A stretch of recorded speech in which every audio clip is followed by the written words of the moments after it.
রাজধানীর মতিঝিলে money exchange ব্যবসায়ীকে গুলি করে প্রায় ২১ লাখ টাকা ছিনিয়ে নিয়েছে একদল দুর্বৃত্ত। দুপুরে শাপলা চত্বরের পাশ দিয়ে হেঁটে যাওয়ার সময় ৩-৪টি মোটরসাইকেল ওই ব্যবসায়ীর গতিরোধ করে। তাদের সাথে ধস্তাধস্তির এক পর্যায়ে লোকমান নামের ওই ব্যবসায়ীকে গুলি করে তার ব্যাগটি নিয়ে মোটরসাইকেলে করে পালিয়ে যায় ছিনতাইকারীরা।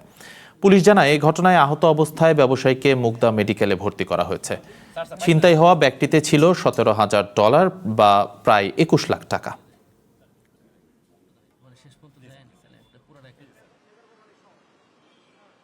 একজন মানি এক্সচেঞ্জের ব্যবসা করেন, ওনার নাম লোকমান।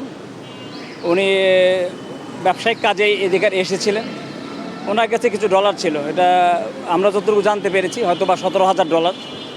তো উনি যখন এখানে এসেছিলেন, কতিপয় দুর্বৃত্ত তাকে অস্ত্রের মুখে তার ডলারটা ছিনিয়ে নিয়েছেন এবং তার হাতে এবং পায়ে গুলি করেছেন।